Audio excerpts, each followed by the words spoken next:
Well, where to start? I was born in a blue collar family home, middle class, nothing special about us. We didn't attend church a lot, some, till we eventually dropped out of church. I went to school and learned some things I probably shouldn't have. Was a nice kid growing up and spent a lot of time with my grandparents in the summers.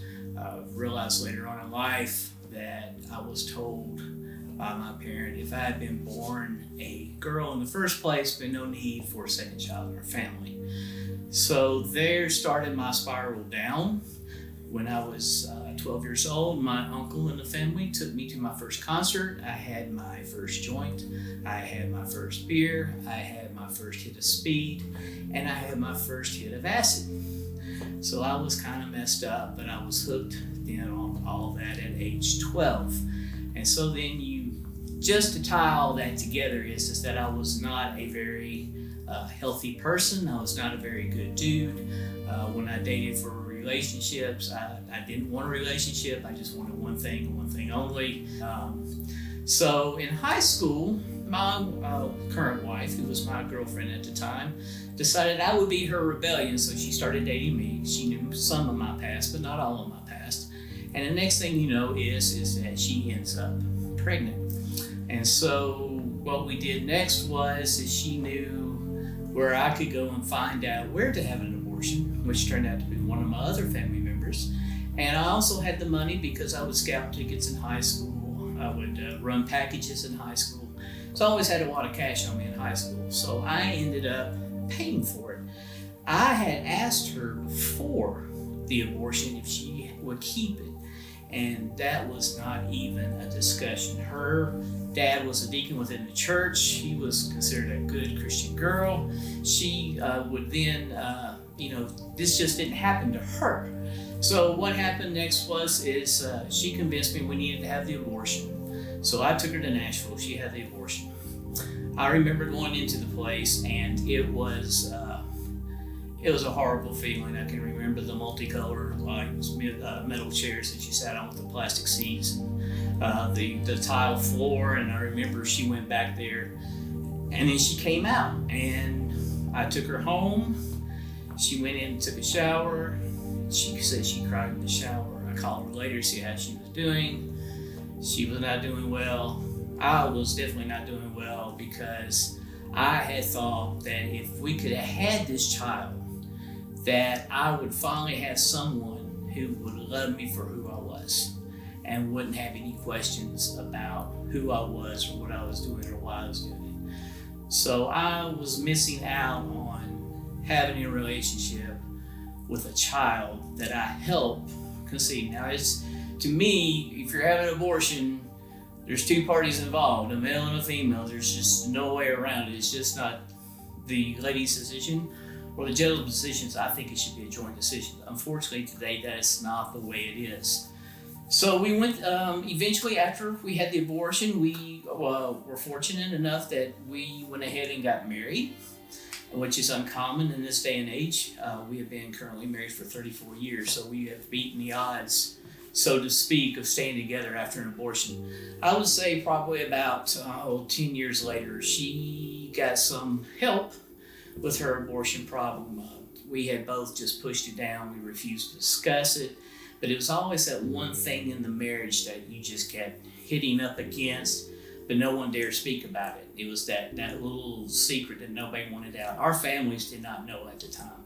Her family did not know, my family did not know. So what happened next is she got help. I did not get help at the time. So she went through a study with one lady at a church that we attended, and that was her process of starting down the road.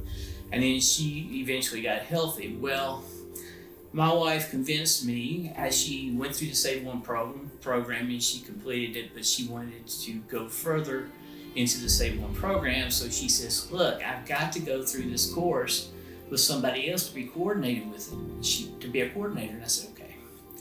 And I says, what do you need me to do? And she says, go through with it with me. And I said, okay, I'll go through with you. And we were doing so well until we got to the part of, we got to discussing about my wife said that it was a daughter that we aborted, that God had revealed to her as a daughter.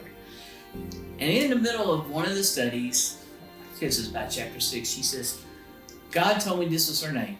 Well, that sent me into orbit. I got ticked. I basically stormed out of the room. She was mad. She was hurt. She had to go to somebody else to help her get through it. So, fast forward a little bit further, I guess it was probably, we had it when 21, 22. So fast forward to when I'm about 50 or so years old. I'm currently 54 if you'd like to know. But at age 50, I was at a church.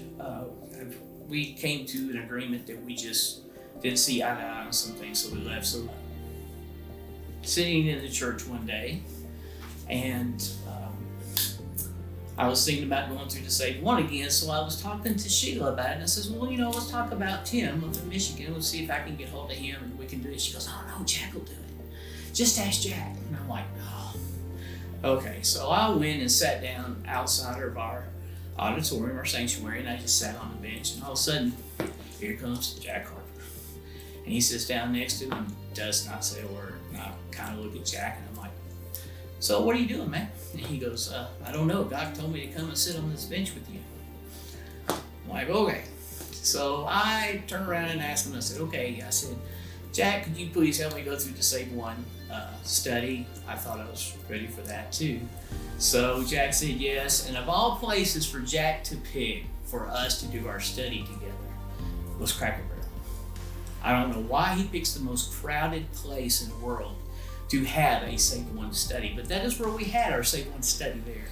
And we were doing good till we get to chapter 6 again. Chapter 6 and I do not get along in this study. So Jack and I had a very intense conversation that day. Lunch ended kind of with a tense atmosphere around it, so we left. And I had decided I was not coming back. And I'm like, I'm not going to go back and go through that study again. And then so next week, I'm at Cracker Barrel with Jack, going through the study again.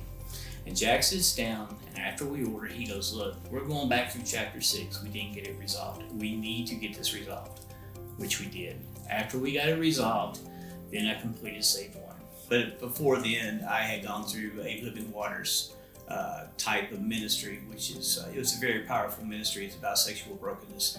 And as I went through that, I realized I had been sexually abused twice when I was younger, which accounts for why my lifestyle was the way it was, why it accounted for why I went through the abortion, and why I couldn't do through SaveOne, because I needed that resolved. And so after I had gone through SaveOne, then I went through another series, which was Finding You, which is also very good, which I suggest do both, really, because the abortion lets you, the SaveOne curriculum lets you deal with the abortion part of it, but there are other parts where you have to find yourself, because once you have an abortion, if you're just part of it, you will lose your voice. Because if the female decides to have it and doesn't even tell you, or just wants you to pay for it and go away, or just does not want you to keep it, where do you go as a male? A male has nowhere to go. He loses his voice, he loses his money, he loses the girl. So where do you go? You have to have somewhere to go. And guys, trust me, you need to go through these studies. The reason why you need to go through these studies is because you need to heal. And there are men who have gone through abortions and who suffer from nightmares, who get into drug addiction, pornography, alcoholism, and all kinds of other different addictions. So you need to be set free from that. And what you need to do is you need to go through a SaveOne course. I highly recommend it. I would not sit here and tell you about it if I did not think it was worth the cost. As always, Jesus says, the truth shall set you free. And I should know I'm Jerry Davenport, and I'm a truth teller.